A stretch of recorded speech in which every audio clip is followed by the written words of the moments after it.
लाखों उत्तराखंड वासियों की आस्था और संकल्प की, और हम श्री केदारनाथ धाम में नवनिर्माण की एक नई बुनियाद रखने में सफल रहे हैं।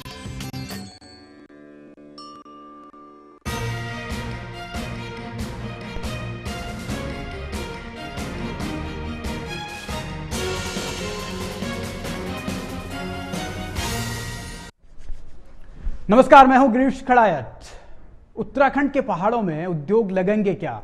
ये एक ऐसा सवाल है जिसका जवाब पिछले 14 सालों से तलाशा जा रहा है। जवाब अब तक मिला नहीं।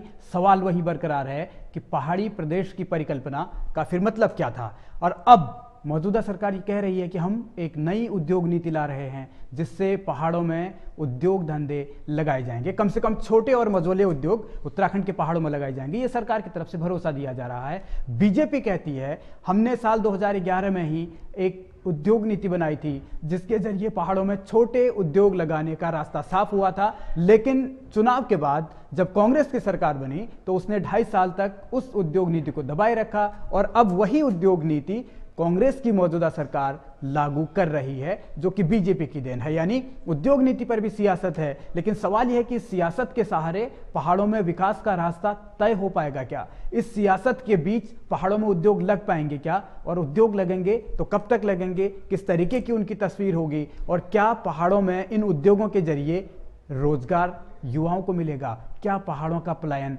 थमेगा? सबसे बड़ा सवाल यही है कि अगर वहां से पलायन हो रहा है तो क्या उद्योग धंधे लगने से इस चीज में कमी आएगी? और क्या पहाड़ों में विकास की गंगा बहाने की जो बात है या पहाड़ों में हर सहूलियत मुहैया कराने का जो दावा सरकार का है, क्या सरकार उस दावे पर खरी उतरेगी? बड़ा सवाल है।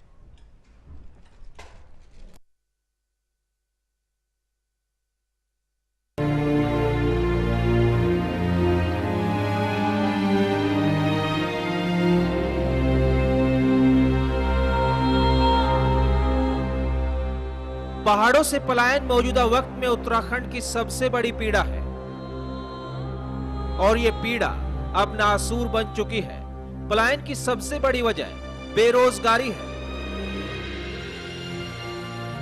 इसके साथ साथ बुनियादी जरूरतों की कमी ने भी लोगों को पहाड़ों से बेदखल करने में अहम रोल अदा किया है। ऐसे में सवाल इस बात का है कि आखिर उजड़ते हुए पहाड़ों को दोबारा कैसे बसाया जाए, कैसे लोगों को भरोसा दिलाया जाए और कैसे पहाड़ी प्रदेश की परिकल्पना को पूरा किया जाए। ऐसे तमाम सवाल हैं जिनका जवाब बीते 14 बरस में तलाशने की कोशिश होती रही और हर बार एक ही जवाब मिला। पहाड़ में अगर रोजगार मुहैया कराया जाए तो शायद पलायन को थामा जा सकता है। इस दिशा में कई कदम भी उठाए गए मगर कामयाबी आज तक नहीं मिली। हाँ, बयानों के जरिए ब्लेम गेम हमेशा हावी रहा है। हमने तो कोशिश की थी ना, अगर पहाड़ों में छोटी छोटी इंडस्ट्रीज बन जाती तो इंडस्ट्री वाले अपने स्वार्थ के लिए स्कूल खोलते, छोटे छोटे अस्पताल खोलते। ये जो छोटे एक मेगावाट से 25 मेगावाट तक अगर 100-200 बिजली के क्षेत्र मिल जाते, लोगों को बिजली उद्योग होते, तो हम लोग शुरू की थी। जब तक इस प्रकार का काम नहीं शुरू हुआ कि पलायन को रोकना पड़ेगा, पहाड़ों का विकास हो नहीं। 2007 से 2012 के बीच 2 बार उत्तराखंड के मुख्यमंत्री बने बीसी खंडूरी ने चुनाव से ऐन पहले पहाड़ों के लिए अलग से उद्योग नीति बनाकर कुछ नया करने की कोशिश की थी, मगर योजना की जमीन पर उतरने से पहले ही जनता ने बीजेपी की सरकार को उखाड़ दिया। मौजूदा वक्त में हरीश रावत बतौर मुख्यमंत्री पहाड़ों की पीड़ा को कम करने का दावा कर रहे हैं। सीएम के जहन में पहाड़ों के लिए एक अलग उद्योग नीति है। हमने पहले के बनिस्बत सुविधाएं जस्ट दुगनी कर दी हैं और हमने जो रूट बनाया है उस रूट में हम उम्मीद कर रहे हैं कि बहुत सारे उद्यमी, छोटे उद्यमी, लघु उद्यमी, हम बड़े उद्यमियों की बात नहीं कर रहे हैं, और हमने उसके साथ विद्युत उत्पादन की अपनी नीति को भी, जल विद्युत उत्पादन की नीति को भी जोड़ दिया है। तो मैं समझता हूं कि हमारे स्थानीय जो उद्यमी हैं जिन्होंने यहाँ पर प्रोजेक्ट लगा, पहले से उद्योग हैं, वो भी जो है विद्युत प्रोजेक्ट लगाने के लिए भी आगे आएंगे और एमएसएमई सेक्टर में भी वो इन्वेस्ट करेंगे। तो उन्होंने हिल एरिया इंडस्ट्रियल पॉलिसी बनाई थी। इस सरकार के पास वो पॉलिसी 3 साल पड़ी रही। अब वो उस पॉलिसी को अपने नाम लेकर के इम्प्लीमेंट कर रहे हैं। हम सरकार से पूछना चाहते हैं कि जब वही पॉलिसी आपने दोबारा लागू करनी थी तो आपका 3 साल का इंतजार क्यों? 3 साल पहले यदि उस पॉलिसी को आप लागू करते तो आज उसके रिजल्ट दिखाई देते। 3 साल का लेट करने का दोषी कौन? हरीश रावत पहाड़ की आवाम को पहाड़ में ही रोजगार मुहैया कराने का प्लान बना रहे हैं। इसके तहत पहाड़ों में छोटे छोटे उद्योग लगाने का जिक्र किया जा रहा है, मगर अभी भी इस बात का जवाब कहीं नहीं मिल पाया है कि नीति कब से लागू होगी और पहाड़ों में कब उद्योग धंधे लगेंगे। बहरहाल सोच तो सही है, लेकिन हकीकत कितनी सही और सकारात्मक होगी, असल सवाल इसी बात का है। शाहीन चौधरी, टीवी 100, देहरादून।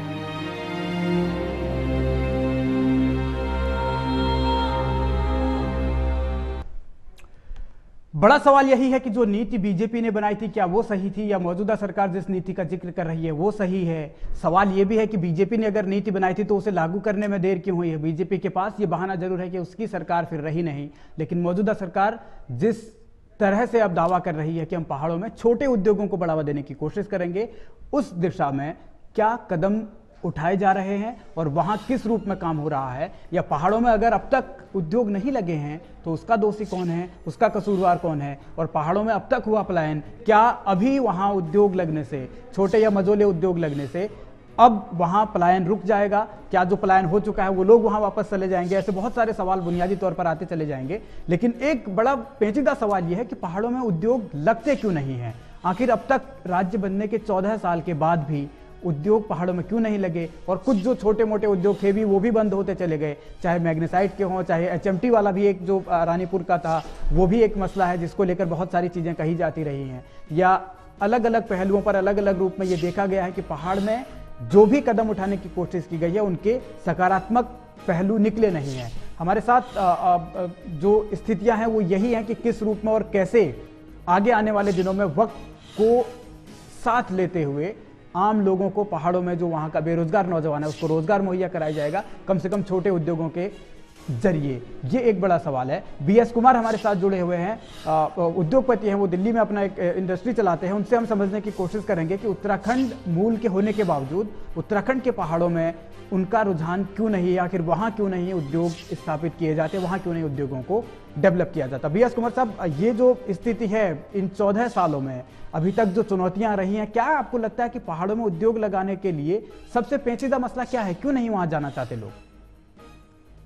पहाड़ों में जो उद्योग नहीं लगने का रीजन सबसे ये है कि अभी तक पहाड़ों में एक बेस बना नहीं है उद्योग लगाने का।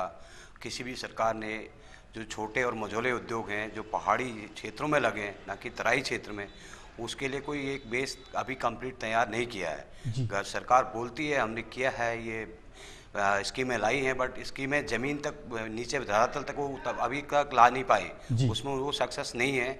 और दूसरा, सरकार जो कहती है वो केवल बातों में कहती है, अगर बेस एक्चुअल पहाड़ में आप जाएंगे तो वहाँ पे अभी इस तरह के उद्योगों की स्कीमें हैं, लेकिन वो स्कीमें वहाँ के मूल निवासी को भी अभी पता नहीं है। पहले वहाँ के आदमी को, जो मूल निवासी है, उसको उद्योग लगाने के लिए उसको सक्षम बनाना है, उसको उसके बारे में समझाना है, उसको फंड पैसा प्रोवाइड कराना है, जगह का देना है, उसको रोजगार के बारे में बताना है, तब जाकर कहीं जाकर वहाँ का आदमी समझेगा। अभी बेसिकली सरकार केवल जो कहती है वो मूल बेस जो वहाँ का मेन जो रहने वाला जनमानुस है उसको अभी तक पता नहीं है कि हमारे हित के लिए ये रीति हैं, हम किस तरह इसको देखें और किस तरह हम इसमें भागीदार बन सकते हैं। उसके लिए सरकार को बहुत ज़रूरी है कि वहाँ के जो बेरोजगार हैं और जो पढ़े लिखे नौजवान हैं जो वहाँ से पलायन कर रहे हैं उनको शिक्षित करे और उनको वहाँ पे रोजगार का तरीका बताए, उनको पूरा प्लेटफॉर्म तैयार करे। उसके बाद ही उत्तराखंड का पलायन भी कम हो सकता है और मझोले और छोटे उद्योग वहाँ पे स्थापित हो सकते हैं। जी, आपको कहाँ लगता है कि जो बीते जो 14 साल रहे हैं, कोई पहल हुई नहीं वहाँ उद्योगों को स्थापित करने की सरकारों की तरफ से, या फिर लोगों ने दिलचस्पी नहीं दिखाई?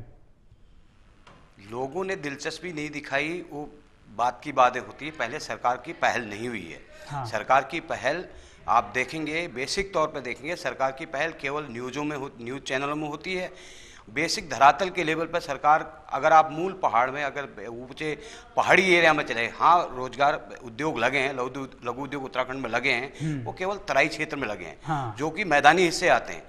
जो पहाड़ का, जो पहाड़ जिसको हम कहते हैं, जो एक्चुअल वहाँ का मूल निवासी जो पहाड़ों में रहता है, वहाँ पे रोजगार का ऐसा कोई अभी तक कोई प्रोविजन नहीं दिया गया है वहाँ पे, जबकि काफ़ी संभावनाएं हैं रोजगार की, जैसे टूरिज्म हो गया, अपना फल फ्रूट्स का हो गया, अपना कोल्ड स्टोरेज का हो गया, और भी कई टाइप की, कई जड़ी बूटियाँ हैं, कई दवाइयाँ हैं। लेकिन उसके लिए वहाँ के जो पढ़े लिखे नौजवान हो, उसको रोजगार के लिए शिक्षित करना, क्योंकि उसने पढ़ाई लिखाई की है बट रोजगार के लिए शिक्षित करना, उसके बारे में बताना, वो सबसे मूल पहले सरकार को वो करना चाहिए कि वहाँ का जो बेरोजगार है, जो पढ़ा लिखा नौजवान है, उसको पहले वहाँ पे ऐसी शिक्षाएं उपलब्ध कराएं, या कोई ऐसी ट्रेनिंग सेंटर खोलें जो सरकार की तरफ से हो, और वहाँ का जो मूल निवासी है उसका लाभ उठाए, और उसके बाद वहाँ पे उद्योग स्थापित हो सकते हैं।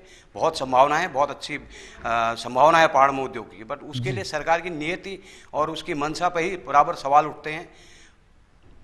ठीक है, ये जो एक चीज कहा जाता है कि पहाड़ों में बहुत सारे जो ऐसे फल हैं जो पैदावार उनकी अच्छी होती है, वो फिर उनको खपाने का कोई जरिया नहीं है, बहुत सारे तो ऐसे बर्बाद हो जाते हैं। तो आपको क्या लगता है कि किस तरीके की जो उद्योग नीति होनी चाहिए, या किस तरीके के उद्योग, जो छोटे उद्योग हैं या मझोले उद्योग हैं, जो वहाँ के पर्यावरण के लिहाज से भी ठीक हो और वहाँ रोजगार के भी साधन जुटा सकें? देखिए, जो पहाड़ों में जितने फ्रूट्स फल जो लगते हैं वो सीजन के हिसाब से होते हैं। अब उनका रेफ्रिजरेशन है, उनके लिए कोल्ड स्टोरेज है, उनको रेफ्रिज किया जाए, उनका जूस निकाला जाए फलों का, छोटे छोटे, ये एटमॉस्फेयर भी ख़राब नहीं करेंगे, पर्यावरण के हिसाब से भी सही रहेंगे। छोटे उद्योग हों, जो वहाँ के फल हैं, आज की डेट, आज के समय में जो पहाड़ में जितने भी फल हैं, उसमें से 30% ही मार्केट में आता है, बाकी का 70% वहाँ वेस्ट हो जाता है, वो सड़ जाता है, गिर जाता है, क्योंकि वहाँ पे प्राइस नहीं मिलता है। वहाँ से ट्रांसपोर्टेशन की बड़ी प्रॉब्लम है, रस्तों की, रोड की बड़ी परेशानियाँ हैं। बरसात का टाइम होता है, ज़्यादातर फल फ्रूट जो है वो अपना मई से लेकर के अगस्त के बीच में ही होते हैं। इस टाइम बारिश भी होती है पहाड़ में, और वहाँ रोड, जो वहाँ पे कम्युनिकेशन रोड का जो है, वो रोड का भी वहाँ पे मैप ठीक नहीं है, वहाँ रोड प्रॉपर नहीं है, गांव-गांव तक सड़कें नहीं जुड़ी हैं। भले ही सरकार कहती है कि गांव-गांव में रोडें जुड़ गई हैं, रोडें नहीं जुड़ी हैं, वहाँ पे साधन ऐसे ट्रांसपोर्टेशन के लिए नहीं है कि समय पे वो फ्रूट्स मार्केट में आ पाएँ, बड़ी बाजार में आ पाएँ। इसलिए बेहतर है कि वहीं पे छोटे उद्योग लगाए जाएं, वहीं पे लोगों को शिक्षित किया जाए, और उनका वहीं रेफ्रिजरेशन कराए, वहीं वहाँ कोल्ड स्टोरेज व्यवस्था हो, ताकि फल को उठा करके, तोड़ करके वो अपना स्टोर कर सकें, और आवश्यकता अनुसार उसको यूज करके, उसको रेफ्रिज करके, उसको फिर आगे सप्लाई कर सकें। तो ये सब चीज़ें जब सरकार की नीयत होगी, मंशा होगी, जब वहाँ पे रोजगार लगेंगे, उसके लिए वहाँ का माहौल बनाया जाएगा। अभी वहाँ फ्रूट्स हैं, फल है, और अपना सब्जियाँ हैं, वो सारी ऐसी होती है कि ये सब्जियां और ये सब कच्ची चीज़ें होती है जो ज़्यादा समय चलती नहीं है। तो वहाँ कोई कोल्ड स्टोरेज की व्यवस्था कहीं भी उत्तराखंड में कहीं नहीं है। कोल्ड स्टोरेज की व्यवस्था अगर आप पहाड़ों में चले जाएंगे तो बहुत कम, अगर एक दो कहीं पे है तो बात अलग है, अदरवाइज नहीं है। तो उससे क्या है, यानी एक प्रॉपर प्लान बनाने की जरूरत है, एक ऐसी नीति बनाने की जरूरत है जिससे वहाँ का क्लाइमेट भी प्रभावित न हो, वहाँ का जो पर्यावरण है वो भी प्रभावित न हो, लोगों को वहाँ रोजगार भी मुहैया कराया जा सके और विकास की एक नई लकीर खींची जा सके। हमारे साथ कांग्रेस के नेता ज्योत सिंह बिष्ट साहब जुड़ गए हैं देहरादून से, और इसके अलावा आर.के. अरोड़ा साहब हरिद्वार से जुड़ गए हैं, उद्योगपति हैं, उनसे भी हम चर्चा करेंगे। ज्योत सिंह बिष्ट साहब, ये जो उद्योग नीति की बात है कि हम पहाड़ों में उद्योग ला रहे हैं, क्या कुछ खास है इसमें जो सरकार की तरफ से लाई जा रही है, और क्या इससे उत्तराखंड के पहाड़ों में उद्योग लगने की संभावनाएं कितनी है? जी धन्यवाद विदेश जी, मैं आपके चैनल का धन्यवाद करना चाहता हूँ कि आप लोगों ने एक ज्वलंत मुद्दे पर बातचीत की। राज्य सरकार ने जो प्रत्येक क्षेत्र के लिए औद्योगिक नीति में सिस्टम की कुछ नई संभावनाएं देखते हुए छूट जारी की है। पहले जो खंडूरी जी की सरकार ने 25% की सब्सिडी थी उसको बढ़ाते थे 40% और 30 लाख की सीमा को 35% कर दिया। ये श्रेणी के शहरों में जो पहले इंटर सब्सिडी 7% थी उसको 12%, और जो 20 श्रेणी के शहरों में 6% थी उसको 10% करके, और उसके साथ जो बिजली के बिल, बिजली में जो है 5 साल की छूट का प्रावधान किया, उसके अलावा कुछ और सुविधाएं देने की बात भी करी है। इससे एक नई संभावनाएं बनती हैं, क्योंकि आप समझ रहे हैं पलायन पहाड़ का सबसे पहला मुद्दा है कि पलायन कैसे रोका जाए, और उसके लिए बहुत जरूरी है कि प्रत्येक क्षेत्रों में रोजगार के अवसर पैदा किए जाए। तो रोजगार के अवसर अगर वहाँ पर बड़े उद्योग लग नहीं सकते, लेकिन छोटे उद्योग लगा करके वहाँ पर जो स्थानीय उत्पाद हैं, उन स्थानीय उत्पादों का वहीं पर चाहे फूड प्रोसेसिंग यूनिट लगा करके या दूसरे जो वहाँ पर लकड़ी का उद्योग है, बिगाड़ का उद्योग है, उसके अलावा जो वहाँ पर स्थानीय जड़ी बूटियां होती हैं उनका वहाँ पर शोधन करके उनसे जो दवाइयां बनाने से लेके वहाँ पर जो और संभावनाएं हैं उन पर लोग, क्योंकि ट्रांसपोर्टेशन कॉस्ट जो पड़ती है, उसके अलावा जो मार्केटिंग की जो दिक्कत है, उन सबको देखते हुए राज्य सरकार ने ये पहल की कि जो पिछली सरकार ने जो प्रत्येक क्षेत्र के लिए छूट लागू की गई थी, उस छूट में बढ़ोतरी करके उद्योगपतियों को वहां पर प्रोत्साहित करने के लिए, वहां पर आकर्षित करने के लिए वातावरण तैयार करने का काम किया। मुझे उम्मीद है कि इसके लाभ निश्चित रूप से जहां एक और उद्योगपति उठाएंगे, वहां दूसरी ओर जो स्थानीय लोग खेती से विमुख हो रहे हैं और लोग, मैं देख रहा हूँ कि सड़क के किनारे के जो गांव हैं, खासकर वहां पर खेत जगह जगह बंजर पड़े, उसके अनेक कारण है। उसमें केवल सरकार स्थानीय लोग जो सिंगल की कुछ परिस्थितियां हैं। तो अब उस स्थिति में अगर छोटे उद्योग लगते हैं तो जो वहां पर कुछ इलाके ऐसे हैं जहां पर अदरक बहुत अधिक मात्रा में होता है, कुछ इलाके ऐसे हैं जहां पर आलू बहुत अधिक मात्रा में होता है, चमोली का एक इलाका ऐसा है जहाँ पर माल्टा बहुत होता है और उसका कोई उपयोग न होने पर वो फेंक दिया जाता है। सेब है, गुरांस का फूल है, उसके अलावा टमाटर बहुत जगह हो रहा है। तो इस तरह से जो वहाँ उत्पाद पैदा होता है, कुछ उत्पाद तो देहरादून और दिल्ली की मंडियों तक होता है, लेकिन कुछ ट्रांसपोर्टेशन के अभाव में कुछ घोड़े चक्कर पर ला करके जो खराब हो जाता है। तो उन सारी चीजों को अगर स्थानीय स्तर पर छोटे उद्योग होंगे और छोटी छोटी फूड प्रोसेसिंग यूनिट लगेंगी, तो जहाँ एक उद्योगपति होगा ही सही और उसके साथ 3, 4, 5, 6 आदमी, कहीं 10 आदमी, कहीं 20 आदमी इस ढंग से काम करेंगे, तो निश्चित रूप से रोजगार के अवसर भी पैदा होंगे। स्थानीय जो लोग वहाँ पर चीजें पैदा करते हैं उनका भी लाभ मिलेगा। उसके अलावा जो वहाँ पर, क्योंकि यहाँ राज्य में 65% अधिक भूभाग है वन का, तो वो जो लकड़ी जंगलों में तूफान से, आग लगने से गिर करके पेड़ सड़ जाते हैं, उनके समय पर नीलामी होकर उससे वहां पर कुछ चीजें बन सकेंगी। जो रिंगाल वहां पैदा होती है उससे क्या क्या बन सकता है, उसकी संभावना है। और भी बहुत सारी संभावनाएं हैं। हम एक दिन आप ही के चैनल पर बात कर रहे थे कि जो टेक्सटाइल पॉलिसी राज्य सरकार ने की है, मुंशियारी में उसका एक खोलने की बात है, तो उसको भी जो वहां पर जो भेड़ बकरी पालन करने वाले लोग हैं, तो उसका भी उपयोग हो सकेगा।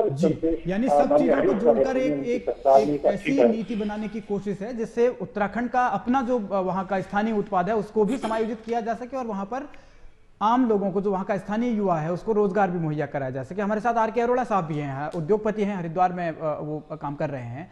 आर.के. अरोड़ा साहब, क्या तकलीफ आती है? हरिद्वार ठीक है कि मैदानी हिस्सा है, यहाँ आप लोग अपना काम चला रहे हैं, पहाड़ों की तरफ रुख क्यों नहीं करते हैं आप लोग? देखिए सर, सबसे पहले तो उद्योगपति होने के नाते मैं इस राज्य सरकार का और पिछली राज्य सरकार दोनों का धन्यवाद करता हूं कि एक अच्छी औद्योगिक नीति बनाई गई है पर्वतीय क्षेत्रों के लिए, और उसमें बाद में 2011 में कुछ मॉडिफिकेशन भी किए गए हैं। लेकिन फिर भी जो उसका जो टारगेट है वो पूरा नहीं हो पा रहा है। उसके लिए बेसिकली मेरे 3 सुझाव हैं, या आप बोलेंगे 3 कारण हैं जिसकी वजह से ये ऐसा नहीं हो पा रहा है। पहला तो औद्योगिक नीति के साथ साथ किसी भी उद्योग को या औद्योगिक क्षेत्र को बढ़ाने के लिए बेसिक इंफ्रास्ट्रक्चर की जरूरत होती है। ये इंफ्रास्ट्रक्चर में आप रोड कनेक्टिविटी होना इंपॉर्टेंट है, इलेक्ट्रिसिटी इंपॉर्टेंट है, वाटर सप्लाई होना इंपॉर्टेंट है। तो पहला चीज तो जहां जहां पर भी हम ये चीज औद्योगिक क्षेत्र को आइडेंटिफाई कर रहे हैं पर्वतीय क्षेत्रों में, वहां पर हमको बेसिक इंफ्रास्ट्रक्चर डेवलप कर देना पड़ेगा इंडस्ट्रीज को, पहली चीज। दूसरी चीज लैंड आइडेंटिफिकेशन और लैंड पूल बनाना। आपको पर्वतीय क्षेत्रों में लैंड आइडेंटिफाई करना जो औद्योगिक क्षेत्रों को सूट करती है, उसको आइडेंटिफाई करना और उसका एक पूल बनाना, और उस पूल की जानकारी जो भी संभावित एंटरप्रेनर हो सकते हैं, उद्योग हो सकते हैं, उनको उपलब्ध कराना वेबसाइट के माध्यम से या आपने किसी न्यूज़पेपर या आपने किसी भी माध्यम से। जी। तीसरा इसमें देखिए क्या है, जो सबसे ज्यादा प्रॉब्लम आती है या हम लोगों को मुश्किल आती है वो लाइसेंसिंग प्रक्रिया है, और बहुत सारी चीजें होती है जब भी हम कोई नई इंडस्ट्री किसी एरिया में लगाने जाते हैं। तो इनके लिए मेरा सुझाव राज्य सरकार को है कि एक सीनियर आईएएस ऑफिसर, सचिव स्तर का ऑफिसर को स्पेसिफिकली इस पर्वतीय उद्योगों को बढ़ावा देने के लिए डेप्यूट किया जाए, जो सिर्फ राज्य सरकार के लिए नहीं, राज्य सरकार और इंडस्ट्री दोनों के लिए फैसिलिटेटर की तरह से काम करेगा। इंडस्ट्री जब किसी इंडस्ट्रियल क्षेत्र में अपना कोई इंडस्ट्री लगाने जाती है तो उसको जो भी प्रॉब्लम आ रही है, किसी भी तरह से हो सकती है, लोकल लोगों से हो सकती है, किसी भी डिपार्टमेंट से हो सकती है, जब वो लाइसेंस के लिए अप्लाई कर रहा है उसको लाइसेंस नहीं दिया जा रहा है, जो भी प्रॉब्लम है उन प्रॉब्लम को देखने के लिए स्पेसिफिकली एक उच्च अधिकारी, सचिव लेवल के अधिकारी को अगर डिप्यूट कर दिया जाए तो ये चीजें बहुत आसान हो जाएंगी। तो ये 3 चीजें बेसिक चीजें हैं, अगर ये कर दिया जाए तो इन चीजों को हमारे लोगों को कोई मुश्किल नहीं है। बहुत एज ए इंडस्ट्री में आपको बताना चाहता हूँ, एज ए इंडस्ट्रियलिस्ट बताना चाहता हूँ कि अपार संभावनाएं हैं उत्तराखंड में, पर्वतीय क्षेत्रों में उद्योग लगाने की, और किसी भी तरह का कोई प्रॉब्लम, या अगर मैं बात करूं रेट ऑफ, हम लोग हमेशा इंडस्ट्री बात करते हैं रेट ऑफ रिटर्न की, ROI की, मैं बता रहा हूं अपने साथ के लोगों को भी और सब लोगों को, कोई प्रॉब्लम नहीं है, अपार संभावनाएं हैं। लेकिन ये 3 बेसिक चीजें चाहिए और उसके साथ कुछ और चीजें भी हैं। जैसे मैं बात कर रहा हूं कि कुछ नियमों की बात करें हम, जैसे हम हमेशा बात करते हैं कि पर्वतीय क्षेत्रों में इन सुझावों पर पहले आरके जी, पहले इन सुझावों पर हम बात कर लेते हैं। मैं आ रहा हूं आपके पास बिष्ट जी। पहले यहाँ भी हमारे साथ, क्योंकि BS कुमार साहब बैठे हुए हैं, वो भी उत्तराखंड मूल से हैं लेकिन यहाँ दिल्ली में वो अपना कारोबार चला रहे हैं। BS कुमार साहब, अब जो सुझाव दिए हैं अरोड़ा जी ने, आप सहमत हैं उन बातों से या आप कुछ और ऐड करना चाहते हैं? फिर हम बिष्ट जी से इसका जवाब लेंगे। मैं अरोड़ा जी के विचारों से सहमत हूँ। सबसे पहले उत्तराखंड में अगर आपको रोजगार डेवलप करना है, वहाँ पे व्यवसाय के लिए तैयारी करनी है, तो सबसे पहले वहाँ इंफ्रास्ट्रक्चर आपको तैयार करना होगा। वहाँ पर रोडों का निर्माण करना होगा।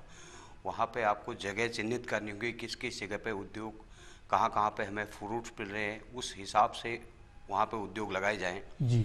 और वहाँ पे जैसे अरोड़ा साहब ने बताया कि पानी की व्यवस्था भी होनी चाहिए, क्योंकि बहुत उत्तराखंड में कई जगह पे ये प्रॉब्लम है। और दूसरा ऐसा है, दूसरा उत्तराखंड में जहाँ कम से कम उद्योग लगे और जहाँ उद्योग नहीं लग सकते वहाँ कम से कम कोल्ड स्टोरेज की व्यवस्था होनी चाहिए, ताकि जो भी फ्रूट्स या फल वेजिटेबल जो तैयार हो रहा है वो कुछ समय के लिए उस स्टोर में रखा जाए, ताकि वहाँ से जो भी जहाँ इंडस्ट्रियल है वहाँ तक जाए तो वो खराब ना हो, वो बर्बाद ना हो। क्योंकि वहाँ पे क्या होता है कि खेत से किसान अगर फ्रूट्स या वेजिटेबल तोड़ता है, सब्जी साग सब्जी तोड़ता है, उसको रोड तक जाने तक, उसके बाद उसको मंडी तक जाने तक वो आधा डैमेज हो जाता है। कभी कभी बारिश हो जाती है, कभी रोड नहीं होती, कभी गाड़ियाँ नहीं होती, बहुत सारी प्रॉब्लम है। बेसिक इंफ्रास्ट्रक्चर की तैयारी पहले, सबसे पहले वहाँ पे इस टाइप का इंफ्रास्ट्रक्चर तैयार किया जाए। उसके बाद वहाँ पे बिजनेस का माहौल बना जाए, वहाँ के बेरोजगार युवक को बिजनेस के बारे में प्रशिक्षण दिया जाए, वो सरकार की तरफ से दिया जाए या उसको कुछ ऐसे बेनिफिट दिए जाएं कि वो प्रशिक्षण लेने के लिए तैयार हो, प्राइवेट इंस्टीट्यूट से ले या कहीं से ले, या जो बाहर से जो रोजगार चला रहे हैं छोटे मोटे रोजगार, उनको प्रोत्साहन दिया जाए कि भाई आओ आप उत्तराखंड में, आप पहाड़ी एरिया में आप व्यापार बिजनेस बढ़ाओ, यहाँ पे कुछ उद्योग लगाओ, तो हम आपको ये कंपनसेशन देंगे। हाँ, ये तो यही चीजें उद्योग नीति के जरिए बतलाने की कोशिश भी की जा रही है। बिष्ट साहब, ये जो बुनियादी सवाल है कि जो बुनियादी सुविधाएं हैं वही नहीं है, दूसरा लाल फीताशाही एक बड़ा फैक्टर रहा है। इस चीज को भी देश में जो मेक इन इंडिया एक मुहिम चल रही है, मेक इन इंडिया नाम से जो प्रोग्राम चलाया गया है, उसमें भी प्रधानमंत्री ने भी इस बात का जिक्र किया है कि लाल फीताशाही से निजात दिलाना सबसे अहम काम होगा। क्या उत्तराखंड में इस दिशा की तरफ काम किया जा रहा है? मैं आपकी बात से सहमत हूँ। उद्योगों के लिए अगर वातावरण नहीं होगा, अरोड़ा साहब ने जो सवाल उठाए कि रोड कनेक्टिविटी होने से लेकर के उद्योग के लिए कोई स्थान विशेष चिन्हित करके केवल अकेले के लिए उद्योग नहीं बल्कि एक ग्रुप में लगाए जाए, तो उससे वहां पर वातावरण का सृजन होता है। निश्चित रूप से सही बात है। और उसके लाइसेंसिंग व्यवस्था जो है वो सरल होनी चाहिए, ताकि उद्योगपति को अनावश्यक हैरेसमेंट का सामना न करना पड़े। और जो लाल फीताशाही का आप जिक्र कर रहे हैं, मैं 2-3 बातें आपको बता देना चाहता हूँ। जब उत्तराखंड राज्य का निर्माण हुआ उस समय हमारे जो कनेक्टिविटी थी वो जितनी खराब थी, माननीय तिवारी जी की सरकार ने, जहां तक मेरा जानकारी का मसला है, 30,000 से अधिक 30,000 किलोमीटर से अधिक सड़कें स्वीकृत होने के साथ साथ लगभग उन्होंने अपने कार्यकाल में 10,000 नई सड़कों की कटवा दी थी। और उसके बाद से लेके अब तक अधिकांश गांवों को हम सड़क कनेक्टिविटी के साथ जोड़ चुके हैं। और जिन जिन जगह लघु उद्योग लगाने की या उद्योग लगाने की संभावना है वो सब आज की तारीख में रोड कनेक्टिविटी पर है। अब रोड कनेक्टिविटी का प्रश्न नहीं है। ठीक है। सवाल अब जो सरकार की जिम्मे काम है, दो चीजें हैं। जैसे माननीय मुख्यमंत्री जी ने एक बार ये जिक्र किया कि हमको ग्रामीण क्षेत्रों में केंद्र स्थानों पर लैंड बैंक बनाने हैं। वो लैंड बैंक बनाने के लिए सरकार की मंशा ये है कि वहां पर जो क्षेत्र में विकास योजनाओं की स्वीकृति होती है, स्कूल की, अस्पताल की, दूसरी चीजों की, उसके लिए जब जमीन नहीं होती तो योजना अधर में लटक जाती है। तो एक लैंड बैंक तो इसके लिए बनेगा, लेकिन उसके अलावा दूसरा लैंड बैंक जिन जगह पर जिस प्रकार के रॉ मटेरियल है, उसके वहां पर उसकी जितनी उत्पादकता है, उसकी खपत के लिए कितनी इकाइयां लगनी चाहिए और उनके लिए कितनी जमीन की जरूरत है, इस पर भी सरकार को काम करने की अभी जरूरत है। ये जो नीति घोषित हो रही है, इसके पैरेलल सरकार इस पर भी काम कर रही है, जो मेरी जानकारी है। और तीसरी बात, असल में लाल फीताशाही का जो आपने जिक्र किया, निश्चित रूप से यहाँ पर वातावरण को सुधारने की जरूरत है। उस दिशा में मुख्यमंत्री जी ने जिस ढंग से आजकल जो अधिकारी कर्मचारियों पर नियंत्रण करने की कोशिश की है, चाहे उनके स्थानांतरण के मसले हों, चाहे उनका प्रमोशन के बाद पोस्टिंग के मसले हों, और चाहे अधिकारियों को पहाड़ चढ़ाने की बात हो और ये कैंप ऑफिस खत्म करने की बात हो, इस दिशा में अधिकारियों को, कर्मचारियों को ये संदेश देने का काम हुआ है कि अब जो है कि कोताही करके अपनी जिम्मेदारी से आप चल नहीं सकते हैं, आपको काम करना पड़ेगा। इस राज्य के अंदर अगर आपको रहना है और एक कर्मचारी अधिकारी की तरह अगर आपको सरकार से सुविधाएं चाहिए, तो आपको अपनी जिम्मेदारी का निर्वहन करना पड़ेगा। इस दिशा में निश्चित रूप से काम होता हुआ दिखाई दे रहा।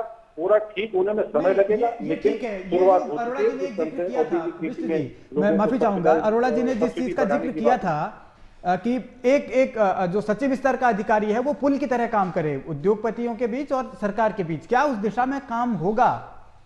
एकल खिड़की व्यवस्था अगर होगी और ऑनलाइन अगर लाइसेंसिंग की व्यवस्था हो जाए कि लोग अपनी फॉर्मेलिटी पूरी करें, ऑनलाइन उनको लाइसेंस जारी किया जाए और जरूरत पड़े एक अधिकारी हो जो सारी चीजों को मॉनिटर करे और उसका समाधान निकाले। जी चलिए ठीक है, ये बहुत अहम पहलू है। यहां से हम आगे की दिशा में बढ़ेंगे कि क्या और परेशानियां होंगी और उनका समाधान किस रूप में निकाला जाएगा। छोटा सा ब्रेक हमें यहां लेना है, ब्रेक के बाद हमारी चर्चा जारी है।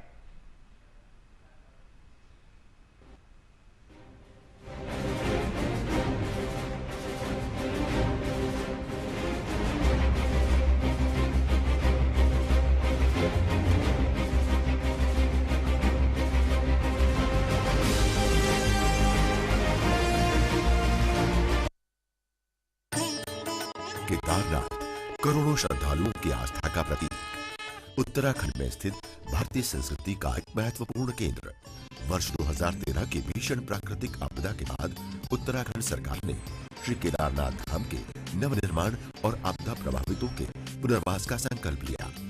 राज्य के अन्य क्षेत्रों की भांति केदार घाटी भी एक बार पुनः तीर्थ यात्रियों और पर्यटकों से गुलजार हो, ये उत्तराखंड सरकार की सबसे बड़ी प्राथमिकता है। इसलिए मुख्यमंत्री हरीश रावत के नेतृत्व में उत्तराखंड सरकार की समूची कैबिनेट ने न सिर्फ केदारनाथ धाम में बैठक की, बल्कि केदार घाटी के नवनिर्माण के प्रयासों को मजबूती देने वाले कई फैसले भी लिए। भारतीय भूगर्भ संस्थान और पुरातत्व संस्थान के दिशा निर्देशन में केदारपुरी का नवनिर्माण किया जा रहा है, जहां एक ओर मंदिर के पीछे त्रिस्तरीय सुरक्षा दीवारें बनाई जा रही हैं, वहीं दूसरी ओर सरस्वती एवं मंदाकिनी नदियों का रीचैनलाइजेशन किया गया है। नए पैदल मार्ग पर यात्रियों के लिए ठहरने, भोजन एवं चिकित्सा सुविधाओं के साथ ही विशेष प्रशिक्षित SDRF के जवानों द्वारा प्रदान की जा रही सुरक्षा ने यात्रियों को एक नया विश्वास दिया है। इम्तिहान बेहद कड़ा था, लेकिन एक बार फिर जीत हुई लाखों उत्तराखंड वासियों की आस्था और संकल्प की, और हम श्री केदारनाथ धाम में नवनिर्माण की एक नई बुनियाद रखने में सफल रहे हैं।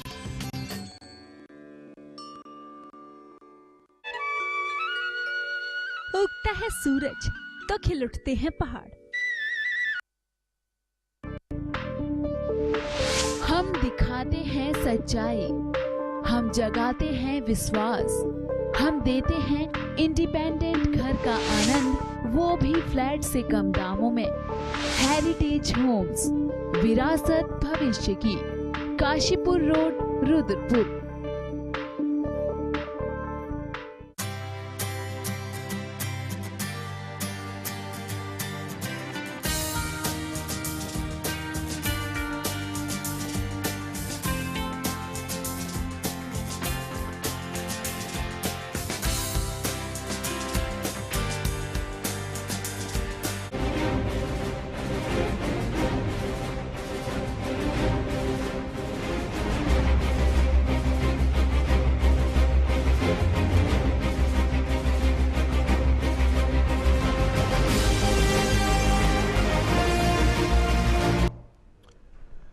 पहाड़ में उद्योग लगाने की दिशा में कदम तो बढ़ाए जा रहे हैं, लेकिन ये कदम कितनी मजबूती से आगे बढ़ेंगे और कितना वक्त लगेगा पहाड़ों में उद्योग लगकर वहां तैयार होने में और वहां जो पलायन की तेजी है उस पर नकेल कसने में। आर के अरोड़ा साहब, ये जो सवाल हैं, ठीक है, हीरा सिंह बिष्ट जी कह रहे हैं कि इस तरीके से काम हम कर रहे हैं, आप लोगों को और किस तरीके की दिक्कतें आती हैं या किस तरीके से आप चाहते हैं कि अगर इस दिशा में काम हो तो हम लोग जल्दी वहां स्टेब्लिश होंगे, जल्दी वहां काम शुरू हो सकता है? देखिए, इसमें मैं हमेशा एक बात बोलता हूं कि पॉलिटिकल और एडमिन विल अगर ये हो तो कोई भी काम मुश्किल नहीं है। हाँ। लेकिन हमें एक ईमानदार कोशिश की जरूरत है। मैं आपको एक एग्जांपल देता हूं। हम हमेशा बात करते हैं, हमारा चूंकि उत्तराखंड में हमारा जो मोस्टली एरिया है वो वन आधारित है, वन भूमि है, और हम हमेशा बात करते हैं कि ऐसे उद्योगों की अपार संभावनाएं हैं उत्तराखंड में जो वनों पर आधारित हो। जबकि वास्तविकता यह है कि आप किसी भी जंगल से आपको अगर एक पत्ता भी तोड़ना है तो उसके लिए एक जटिल लाइसेंसिंग प्रक्रिया है। बिल्कुल। आप जंगल से आप एक पत्ता भी मर्जी से नहीं तोड़ सकते हैं जी। तो बेसिकली इन चीजों को, इन नियमों को हमें व्यवहारिक बनाना है, पहली चीज। ठीक है। दूसरी चीज, जैसे अभी हम बात कर रहे थे, आज जो उत्तराखंड की कंडीशन है, जब उत्तराखंड बना, जब 2001 में, उस समय आप देखेंगे कॉमर्शियल टैक्स कलेक्शन जो रेवेन्यू था उत्तराखंड सरकार का वो 150 करोड़ रुपए था, जो कि आज की डेट में बढ़कर 4000 करोड़ रुपए हो गया है। इतना डेवलपमेंट, इतना राइज आपको भारत के किसी भी राज्य में नहीं मिलेगा, और उसके लिए ईमानदार कोशिश की गई थी माननीय तिवारी जी द्वारा, और वो उसके जो वो मन में ठाना उन्होंने कि मुझे ऐसा करना है, और उन्होंने करा उस चीज को। देखिए, चाहे आप किसी भी लेवल पर हैं, चाहे आप डीएम है, सीएम है या पीएम है, आप जब तक किसी भी चीज का फॉलो अप रेगुलर नहीं करते, उसके पीछे नहीं पड़ जाते हैं, वो काम नहीं होते हैं। एक बार आपने घोषणा कर दी और आप सोचे कि मेरे सभी सभी लोग उस पर काम करना शुरू कर देंगे, नहीं होता। रेगुलर मोटिवेशन, आपको उसके पीछे लगना पड़ता है, और जब आप लग जाते हैं तो देखिए कोई भी काम मुश्किल नहीं है। वो हमारे सामने ये सारे एग्जाम्पल है। तो एक ईमानदार और एक लगातार कोशिश अगर इस पे की जाए तो बाकी जो मैंने जो बातें कही है, इंफ्रास्ट्रक्चर से रिलेटेड बातें कही हैं, और बाकी जो सिंगल विंडो सिस्टम की हम बात कर रहे हैं, और हम एक सीनियर अधिकारी को नियुक्त करने की बात कर रहे हैं, तो ये सारी चीजें अगर हम करते हैं तो डेफिनेटली कोई सूरत नहीं है कि हम इस विकास को आगे भी और कायम रखें, और उसके बाद हम जो हमने डेवलपमेंट उत्तराखंड में हुआ है, जहां पर जो प्लेन क्षेत्र में ज्यादा हुआ है, वो पहाड़ी क्षेत्र में भी हम आसानी से कर पाएंगे। ठीक है। आर के कुमार जी, ये जो सवाल है, BS कुमार साहब, ये जो चुनौतियां हैं, क्या अगर जो उद्योग नीति सरकार ला रही है जिसमें कहा जा रहा था कि बहुत सारी सहूलियतें हैं, उससे डेवलपमेंट को एक नया रास्ता देने की कोशिश होगी, हम उम्मीद करें कि अगर इस तरीके की कोई पॉलिसी आती है तो यहाँ जो लोग अभी कारोबार कर रहे हैं या जो पलायन करके यहाँ आ चुके हैं, वो लोग वहां जाने में दिलचस्पी दिखाएंगे क्या? वहाँ पर सुविधाएं अगर उपलब्ध होती हैं तो कोई भी पहाड़ का जो उद्योगपति बाहर है, जो स्मॉल एंड छोटे छोटे उद्योग, मझोले उद्योग लगा रखा है, हाँ, वो जरूर पहाड़ में जाएगा। आज भी हम लोग यहाँ पे बिजनेस करते हैं, लेकिन हमारा लगाव आज भी पहाड़ से है, क्योंकि हम चाहते हैं कि वहाँ पे उद्योग लगें, वहाँ पे तरक्की हो, वहाँ का पलायन रुके, और उसके लिए सबसे पहले हमारा भी कर्तव्य है, लेकिन सबसे पहले सरकार का और वहाँ के जनप्रतिनिधि का, क्षेत्र के जनप्रतिनिधि का, कि वहाँ की जो उसकी वहाँ की जनता है जो उसके क्षेत्र में आती है, उसको इस प्रकार का ज्ञान दे, इस प्रकार की स्कीमें वहाँ लॉन्च करें, इस प्रकार से एक एटमॉस्फेयर बनाएं वहाँ पे, कि वहाँ पे जो बेरोजगार है वो पहले, क्योंकि जब तक वहाँ पे रोजगार लगेंगे नहीं, बाहर का कोई भी उद्यमी वहाँ जल्दी जाएगा नहीं। जब वहाँ पे रोजगार की संभावनाएं बढ़ेंगी, छोटे मझोले उद्योग लगेंगे, तो फिर हर कोई उद्योगपति चाहेगा कि हम भी एक अपना वहाँ पे जाके हम भी एक उद्योग लगाएं, क्योंकि वहाँ पे जब डेवलप होगा तो हर कोई जाएगा। लेकिन जब तक डेवलप नहीं होता तो कोई भी जिसने बिजनेस कहीं पे भी डेवलप कर रखा है, वो कहीं पे छोटा कर रहा है, बहुत छोटे लेवल पे भी कर रहा है, लेकिन वो वहाँ जाने को राजी इसलिए नहीं होगा क्योंकि उसको दिखाई दे रहा है कि वहाँ पे ये सुविधाएं नहीं, मूलभूत सुविधाएं नहीं मिलती हैं, और वहाँ पे परेशानियाँ हैं। तो सबसे पहले मैं तो ये कहूँगा कि सरकार से भी कहूँगा, और जो दायित्व, जिन लोगों का दायित्व है उनको भी कहूँगा कि जितनी भी स्कीमें गवर्नमेंट से आती हैं, ऐसा नहीं है उत्तराखंड में आज़ादी, जब से उत्तराखंड अलग हुआ है उसके बाद उत्तराखंड में डेवलपमेंट हुआ है, डेवलपमेंट हुआ है। आज वो वाला उत्तराखंड नहीं है, उसमें थोड़ा बहुत चेंजेज हुआ है, बहुत कुछ बदल गया है, लेकिन अभी भी जो मूल सुविधाएं हैं उसके लिए सरकार को बहुत, सबसे पहले वहाँ की सरकार को बहुत गहराई से ध्यान देना होगा। पहाड़ के जो दूर दराज के क्षेत्र हैं, पहाड़ी क्षेत्र हैं, मूल जो पहाड़ी क्षेत्र हैं, क्योंकि वहाँ पे उनको व्यवसाय या किसी भी प्रकार का छोटे मोटे उद्योग धंधे जो वहाँ की एटमॉस्फेयर या वहाँ के फसल या फ्रूट्स या वहाँ के जड़ी बूटी के हिसाब से जो भी क्षेत्र जिस हिसाब से बनते हैं उनको उस हिसाब से उसको डेवलप करें, वहाँ के बेरोजगार नौजवान को शिक्षित करें, उनको बाहर न जाने दें, उनको लोगों ने उनको प्रोत्साहन दें। तो उत्तराखंड में बहुत जल्दी अच्छे अच्छे नतीजे निकल सकते हैं। बिल्कुल निकल सकते हैं। ठीक है बिष्ट जी, ये जो चुनौतियां तो है, ठीक है कि चुनौतियां हर काम में होती हैं, आपको क्या लग रहा है इस चीज में क्या चुनौतियां आप लोगों के सामने आने वाली है, ये जो पहाड़ में उद्योग लगाने वाली बात है? क्योंकि अभी 2011 में जब खंडूरी जी दोबारा मुख्यमंत्री बने, उन्होंने उद्योग नीति बनाई, बीजेपी अब कह रही है कि ये जो 2.5 साल या 3 साल का गैप हुआ है इस उद्योग नीति को लागू करने में, तो इसके लिए आप लोग ही जिम्मेदार हैं। देखिए, खंडूरी जी ने नीति घोषित करके छोड़ दी, मैं उस पर टिप्पणी नहीं करना चाहता। उन्होंने एक अच्छा काम किया, मैं उनके उस काम की तारीफ करना चाहता हूँ। लेकिन अगर हमारे मित्र आरोप लगाएंगे तो आरोप पहले उनको अपने पर लेना पड़ेगा कि उन्होंने जब 2011 में नीति बनाई तो 2011 के शुरू में लगभग हो गई थी, और उसके बाद इन्होंने लागू क्यों नहीं की? जैसे मैं ध्यानी जी को याद दिलाना चाहता हूँ, जहां तक मेरी जानकारी, खंडूरी जी ने जो नीति बनाई थी उसके बाद लगभग प्रत्येक क्षेत्र में 1000 छोटे बड़े उद्योग लगे, जिनको 35 करोड़ के लगभग की सब्सिडी राज्य सरकार के माध्यम से दी गई। और अब जो ये नीति में परिवर्तन करके उसको और सुधार उसमें किए गए हैं और उसको उद्योगपतियों को आने के लिए जो है कि सुविधाएं प्रदान करने की राज्य सरकार ने निर्णय लिया है। तो एक तरफ ये काम, दूसरी तरफ वहां पर इन कामों के लिए जो स्किल्ड लेबर की जरूरत है, जो तकनीकी हाथों की जरूरत है, आपने देखा होगा कि राज्य सरकार ने पिछले कुछ समय में माननीय मुख्यमंत्री जी ने नए ITI और नए पॉलिटेक्निक स्कूल खोलने की भी जो स्वीकृतियां जारी की हैं, उनके माध्यम से वहां पर जो स्थानीय बेरोजगार नौजवान हैं उनको तकनीकी रूप से दक्ष करने की कोशिश राज्य सरकार की है। और जो पुराने ITI हैं जिनमें अनुदेशक नहीं है, उनके पदों को भरने की कवायद की चल रही है। अब एक विचार जो और करने की जरूरत है, जिस पर निश्चित रूप से सरकार में विचार विमर्श हो रहा है कि जिस ढंग के उद्योग लगने की संभावना है, जो वहां पर रॉ मटेरियल है, जिसकी कम लागत से हम अधिक चीजों का उत्पादन कर सकते हैं, उसके लिए स्किल्ड हैंड, स्किल्ड लेबर तैयार की जाए, इस दिशा में काम कर रहा है। क्योंकि अगर उद्योग हमारे यहाँ लगेंगे और उसके लिए हमारे पास तकनीकी रूप से दक्ष बेरोजगार नौजवान नहीं होंगे तो उसमें फिर बाहर का आदमी आएगा, पहाड़ के लोगों को फिर पलायन का दंड झेलना पड़ेगा। तो ये बहुत जरूरी है कि अगर हमने वहां पर उद्योग लगाना और उस उद्योग से रोजगार प्राप्त करना है तो 3 किस्म से लोगों को वहां पर जोड़ना पड़ेगा। एक तो जो स्थानीय लोग हैं उनमें से जो बेरोजगार जवान उन उद्योगों में काम करने के लिए दक्ष हों, जानकार हों और उसके लिए ऊपर बाकायदा प्रशिक्षित हों। तो हमको ये संभावना तलाश करनी पड़ेगी कि वहां पर जो रॉ मटेरियल है, स्थानीय जो वहां पर बुराक के फूल से लेके काफल, तिलगोर, विमल, चुल्लू, गुड़िया वगैरह जो चीजें जंगली उसमें पैदा होती हैं, उनसे क्या बन सकता है, उनको बनाने के लिए किस किस्म का स्किल रहनी चाहिए। जो वहां पर हैंडलूम उद्योग है, हैंडीक्राफ्ट है, उससे क्या हो सकता है, मंडवा का बिस्कुट कैसे बनाएंगे, उसकी बैटरी का जो सिस्टम है उसके जानकार लोग होने चाहिए। वहां पर अचार हो सकता है, उसके अलावा लकड़ी, रिंगाल, कार्डबोर्ड के बक्से बनाने जैसे काम हो सकते हैं। और जो वहां पर आलू, टमाटर, सेब, माल्टा, नाशपाती जैसी फसलें हो सकती है, तो उसकी फूड प्रोसेसिंग यूनिटें लगा करके। एक तो ये है। दूसरा जो हमारे सामने चुनौती होगी, जो आपने कहा 12 महीने रॉ मटेरियल कैसे उपलब्ध हो, जो कैश क्रॉप है वो 12 महीने नहीं हो सकती है, तो उसके लिए कोल्ड स्टोरेज की जरूरत होगी।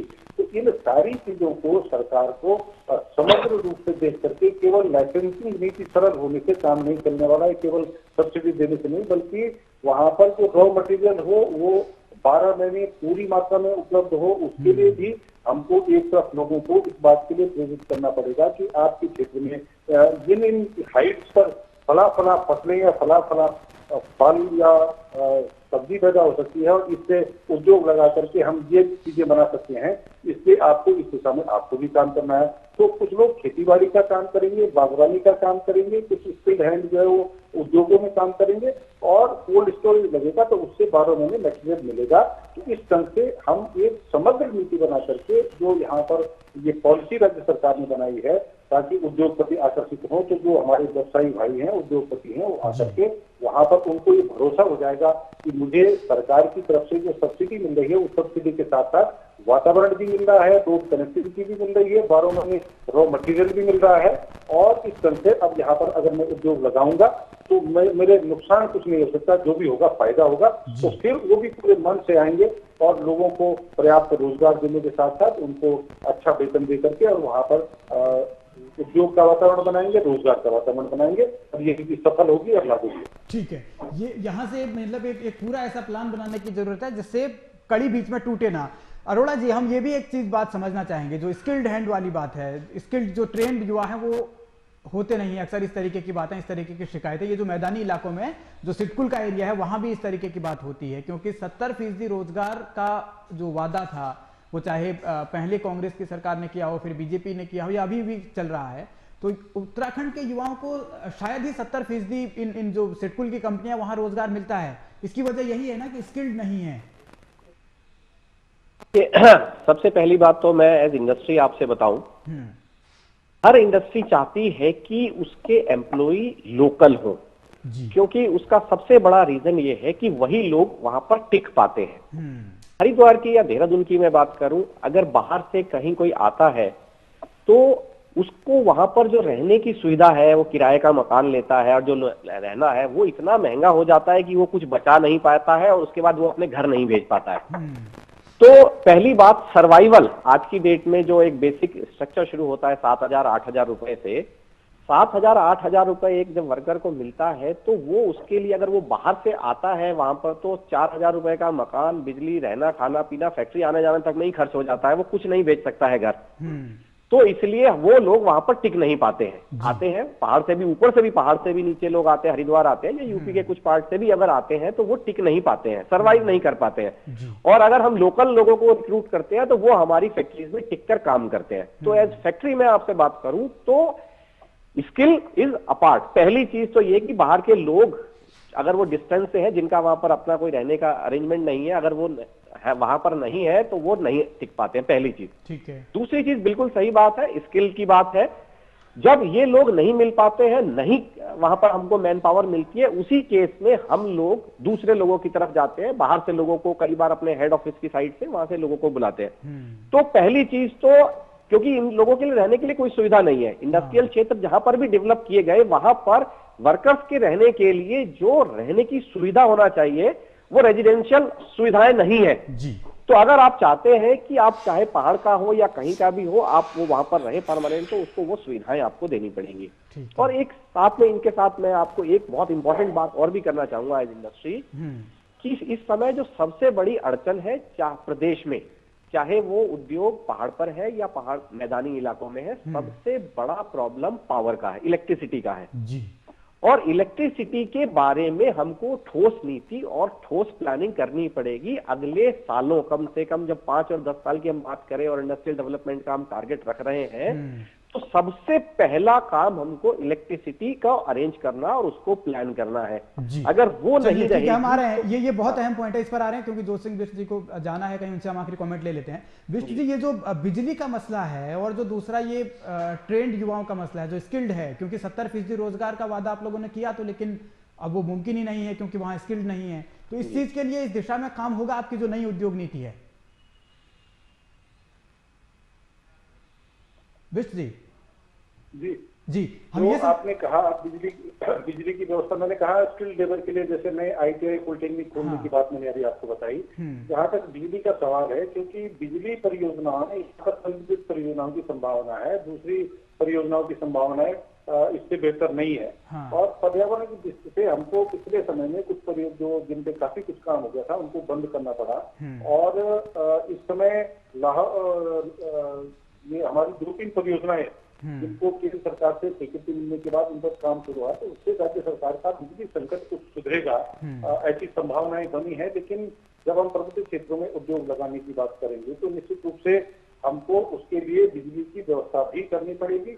एक जो नई जानकारी मुझे मिली है कि पहले बिजली डैम की बिजली मेरठ जाकर के सब वापस उत्तराखंड में आती थी, उसका भी हरिद्वार इस केस में कहीं कोई नया प्लांट लग करके वो यहीं से यहीं डिस्ट्रीब्यूट होगी, तो वो एक जो लाइन लॉस होता था उससे हम बचेंगे। इस ढंग से धीरे धीरे, एकदम से नहीं लेकिन कुछ समय लगेगा, और राज्य सरकार उद्योग ठीक ढंग से चल सके इसलिए बिजली की व्यवस्था सुनिश्चित करने की दिशा में भी काम कर रही है और उसका लाभ आगे मिलेगा। और भी कुछ जल विद्युत परियोजनाओं पर बात चल रही है और अगर वो बात आगे सिरे पहुंचती है तो हमारा उत्तराखंड राज्य अगले 5 सालों में बिजली के मामले में मैं समझता हूँ कि आत्मनिर्भर होने की दिशा में बढ़ रहा है। ठीक है, चलिए बहुत धन्यवाद अभिष्ट जी आपका, आप हमारे साथ जुड़े इस चर्चा में। हम छोटा सा यहाँ पर ब्रेक ले रहे हैं, ब्रेक के बाद हमारी चर्चा जारी है। 2 मेहमान हमारे साथ लगातार बने हुए हैं। सवाल यह है कि अब जो उद्योगों को पहाड़ में लगाना है तो कितना वक्त इसमें लग सकता है, कितने साल लग सकते हैं, और इस दौरान क्या ये भी तय कर लिया जाएगा कि उत्तराखंड का जो बेरोजगार युवा है उसको ट्रेन कर दिया जाएगा इस हिसाब से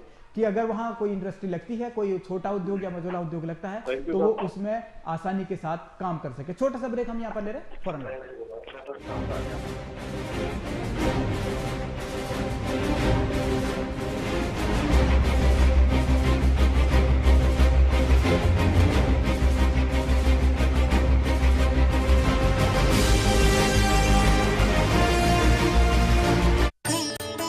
केदारनाथ करोड़ों श्रद्धालुओं की आस्था का प्रतीक, उत्तराखंड में स्थित भारतीय संस्कृति का एक महत्वपूर्ण केंद्र। वर्ष 2013 की भीषण प्राकृतिक आपदा के बाद उत्तराखंड सरकार ने श्री केदारनाथ धाम के नवनिर्माण और आपदा प्रभावितों के पुनर्वास का संकल्प लिया। राज्य के अन्य क्षेत्रों की भांति केदार घाटी भी एक बार पुनः तीर्थ यात्रियों और पर्यटकों से गुलजार हो, ये उत्तराखंड सरकार की सबसे बड़ी प्राथमिकता है। इसलिए मुख्यमंत्री हरीश रावत के नेतृत्व में उत्तराखंड सरकार की समूची कैबिनेट ने न सिर्फ केदारनाथ धाम में बैठक की, बल्कि केदार घाटी के नवनिर्माण के प्रयासों को मजबूती देने वाले कई फैसले भी लिए। भारतीय भूगर्भ संस्थान और पुरातत्व संस्थान के दिशा निर्देशन में केदारपुरी का नवनिर्माण किया जा रहा है, जहां एक ओर मंदिर के पीछे त्रिस्तरीय सुरक्षा दीवारें बनाई जा रही हैं, वहीं दूसरी ओर सरस्वती एवं मंदाकिनी नदियों का रीचैनलाइजेशन किया गया है। नए पैदल मार्ग पर यात्रियों के लिए ठहरने, भोजन एवं चिकित्सा सुविधाओं के साथ ही विशेष प्रशिक्षित SDRF के जवानों द्वारा प्रदान की जा रही सुरक्षा ने यात्रियों को एक नया विश्वास दिया है। इम्तिहान बेहद कड़ा था, लेकिन एक बार फिर जीत हुई लाखों उत्तराखंड वासियों की आस्था और संकल्प की, और हम श्री केदारनाथ धाम में नवनिर्माण की एक नई बुनियाद रखने में सफल रहे हैं।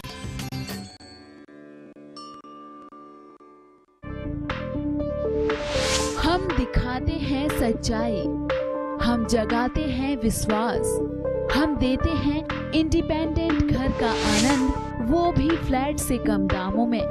हेरिटेज होम्स, विरासत भविष्य की, काशीपुर रोड, रुद्रपुर।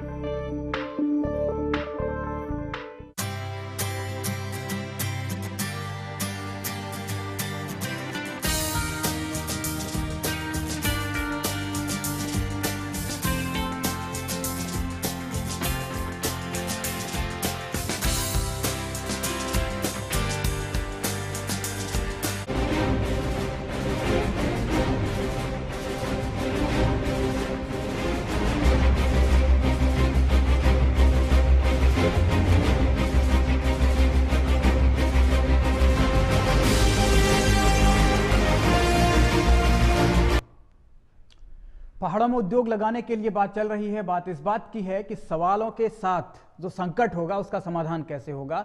बुनियादी तौर पर जो वहां मिलने वाली सुविधाएं हैं, सड़क, बिजली और पानी, ये 3 अहम हैं। इन्हीं 3 चीजों का सबसे बड़ा अकाल भी है और इनकी ही दिशा में ही सबसे पहले काम करना भी होगा।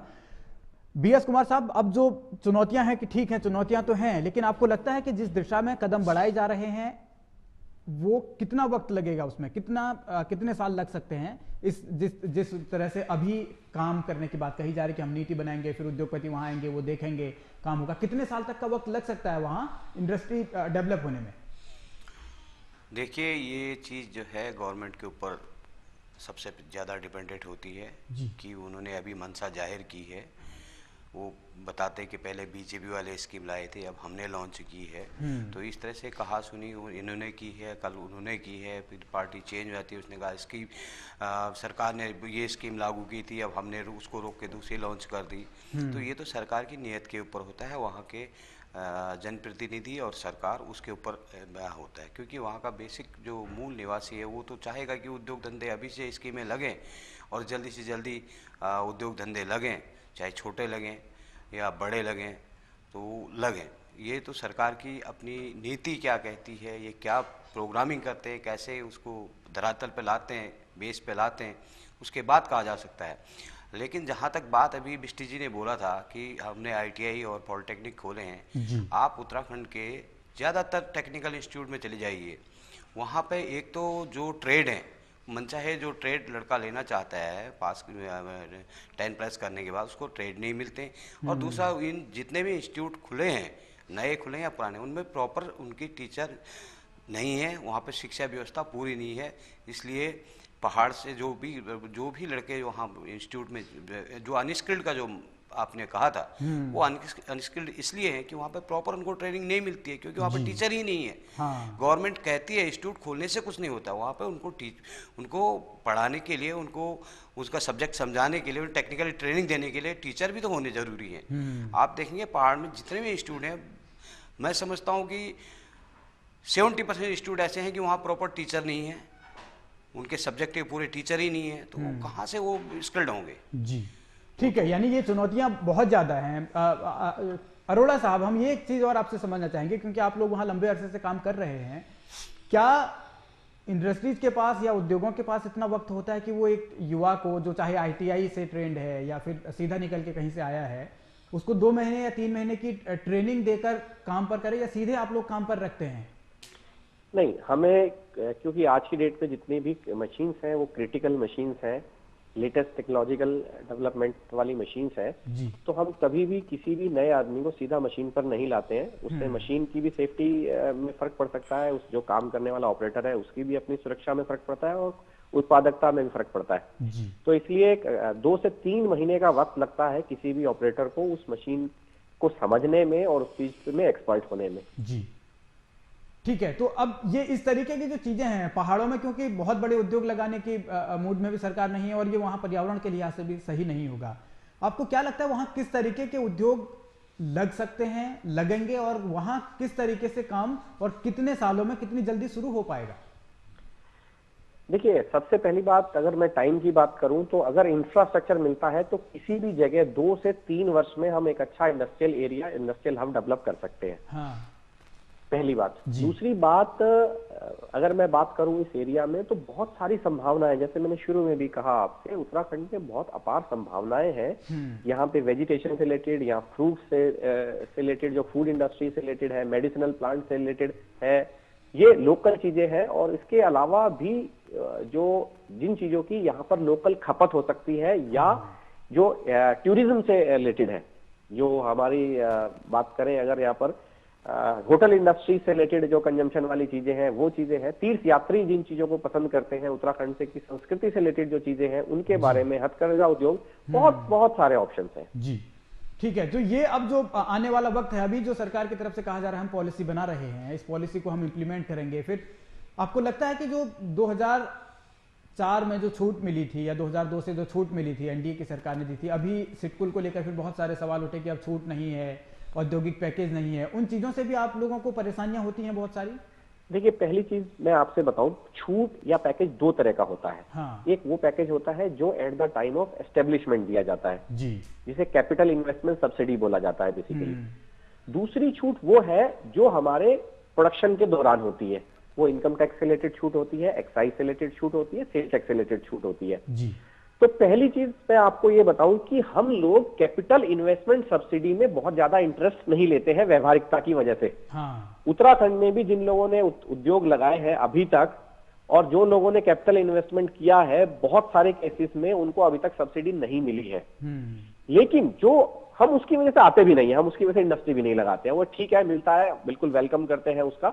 लेकिन जो फैसिलिटीज हमें पैरेलल में मिलती है उससे ही हमारा सर्वाइवल होता है। ठीक है, कुछ सुविधाएं जो केंद्र सरकार द्वारा थी वो खत्म हो गई है, लेकिन राज्य सरकार द्वारा दी जाने वाली भी ऐसी बहुत सारी सुविधाएं हैं जो अभी आप अगर हिल पॉलिसी में देखेंगे तो ऐसा है, जैसे कि जो वैट है उसको, उस पर रिम्बर्समेंट है, 75% और 90% का प्रोविजन रखा गया है। हाँ। लेकिन थोड़ी उसमें मैं बात करूं तो व्यवहारिकता की कमी मुझे कहीं ना कहीं उसमें लगती है। जैसे कि उसमें बात की गई है कि जो बिजली का बिल है वो आपका उस पर 75% सब्सिडी है जो बाद में आप क्लेम करेंगे। अच्छा। तो मेरा सिर्फ ये कहना है कि जो भी सुविधाएं आप दे रहे हैं वो सुविधाएं आप इस तरह से ना दें कि पहले हमको इन्वेस्टमेंट करना है, बाद में हम उनके रिम्बर्समेंट के लिए डिपार्टमेंट्स में, अलग अलग डिपार्टमेंट्स में उनको अप्लाई करेंगे जी। मेरा कहना यह है, जब आपने ये सोचा है कि हमको उसका 75% रिम्बर्समेंट मिलेगा, अगर 100 रुपए मैं जमा करता हूं, बाद में मैं उसका रिम्बर्समेंट के लिए अप्लाई करूंगा तो 75 रुपए मुझे सब्सिडी के तौर पर वापस मिलेंगे। तो आप चीजों को ऐसा बनाइए कि मुझे शुरू में ही 25 रुपए जमा करने पड़े। वो चीजें बड़ी आसान हो जाती है। देखिए, एक बहुत व्यवहारिकता बात है, किसी भी सरकारी डिपार्टमेंट से आप पैसा निकलवाने जाते हैं, अपने लेने जाते हैं, तो आप खुद समझ सकते हैं क्या हम लोगों को तकलीफ होती है जी। तो हमारा कहना यही है, इसमें जो भी आप रूल्स बना रहे हैं, जो भी आप सुविधाएं दे रहे हैं, वो एक ईमानदार नजरिए के साथ और इंडस्ट्री फ्रेंडली आप बनाएं उन चीजों को, तो वो ज्यादा इफेक्टिव होगा। कैपिटल इन्वेस्टमेंट सब्सिडी जरूर बढ़ाई गई है, लेकिन हम लोग एज इंडस्ट्री में अगर आपसे बात करूं तो हम लोग बहुत ज्यादा इंटरेस्टेड उसमें नहीं होते। हम लोगों को वो सुविधाएं चाहिए जो हमें लगातार मिलती है, जो लॉन्ग टर्म फायदा, सर्विस टैक्स और वैट से रिलेटेड। जी, लॉन्ग टर्म के लिए कुछ प्लानिंग होनी चाहिए। ये जो BS कुमार साहब, अब जो स्थितियां हैं, इस हालत में आपको लग रहा है कि उत्तराखंड विकास की दिशा में बढ़ेगा, उद्योगों की बदौलत बढ़ेगा? कम से कम पहाड़ों में जब तक छोटे उद्योग नहीं लगेंगे तब तक विकास का रास्ता शायद इतना आसान नहीं होगा, आपको लगता है ऐसा? बिल्कुल, उत्तराखंड आगे बढ़ेगा, विकास में भी बढ़ेगा और वहाँ उद्योग भी लगेंगे। जो अभी स्कीमें चल रही हैं, अगर इसमें सरकार थोड़ा बहुत भी अगर ध्यान रखती है तो वहाँ उद्योग लगेंगे। वहाँ पे जैसे अभी अरोड़ा साहब ने कहा कि वहाँ पे टूरिज्म का एक बहुत बड़ा क्षेत्र है। अगर टूरिज्म में भी सरकार गौर करे तो टूरिज्म उत्तराखंड में बहुत सारे पैलेसेस है, जगह ऐसी हैं जो टूरिस्ट के लिए बहुत प्रसिद्ध हैं। आज से नहीं, बहुत पहले से वो प्रसिद्ध हैं। अगर उनको अच्छी तरह से डेवलप किया जाए, उनको आगे फेस किया जाए तो वहाँ पे टूरिज्म का एक बड़ा हब है। वहाँ पे अपना एजुकेशन के लिए भी काफ़ी सारे स्कूल्स उत्तराखंड में हैं। एजुकेशन को भी आप डेवलप कर सकते हैं, वो भी एक बिजनेस का अच्छा हब है। उत्तराखंड में बहुत सारे स्कूल हैं, नामी ग्रामी स्कूल हैं, तो वो भी एक हब है। उसके बाद जो छोटे मझोले रोजगार हैं, रोजगार उद्योग हैं। हाँ, यानी अगर पहाड़ों में ये जो उद्योग लगेंगे छोटे छोटे, तो वहाँ जाहिर है कि सुविधाएं भी फिर बढ़ाने की जरूरत होगी और वहाँ सुविधाएं बढ़ाने की दिशा में काम भी होगा। एक आखिरी कमेंट अरोड़ा साहब आपसे चाहूंगा, ये जो हरिद्वार है, उधम सिंह नगर है या देहरादून है, यहाँ कहा जाता है कि डेवलपमेंट हुआ है और दिखता भी है। हम उम्मीद करें कि छोटे उद्योग लगने से पहाड़ों की तस्वीर भी बदलेगी। बिल्कुल, डेफिनेटली इस रूप में मैं यही बोलूंगा, हमारे सामने एग्जाम्पल है और बिल्कुल बढ़ेगी, इसमें कोई बात नहीं है। लेकिन एक ईमानदार इच्छा, ईमानदार एक हमें कोशिश हम करेंगे तो बिल्कुल जरूर मिलेगी। चलिए, ठीक है, बहुत बहुत धन्यवाद अरोड़ा जी आपका इस पूरी चर्चा में शामिल होने के लिए। बहुत धन्यवाद BS कुमार साहब आपका भी, आपने भी इस चर्चा में हिस्सा लिया। और यही एक बुनियादी सवाल है, और बुनियादी सवाल यही है कि बुनियादी चीजों की जरूरत है। यानी जब तक वहां बुनियादी सहूलियतें नहीं मिलेंगी तब तक उद्योग भी पहाड़ों में नहीं जाएंगे, भले ही आप कितनी छूट शुरुआत में दे दीजिए। तो अब सरकार को जो प्लानिंग की जा रही है, सरकार की तरफ से जो प्लानिंग की गई है, उसी हिसाब से न बढ़ते हुए कुछ और भी सोचना होगा, ताकि उद्योगों को लगाने के साथ साथ उनको लॉन्ग टर्म फायदा मिले, जिससे कि उद्योगपति वहां जाने में हिचकिचाए नहीं, कतराए नहीं, और तमाम सुविधाओं के साथ वहां अगर काम होगा तो जाहिर है कि कामयाबी भी मिलेगी। आज के लिए फिलहाल इतना ही, लेकिन खबरों का सिलसिला TV 100 पर लगातार जारी है। मुझे इजाजत दीजिए, नमस्कार।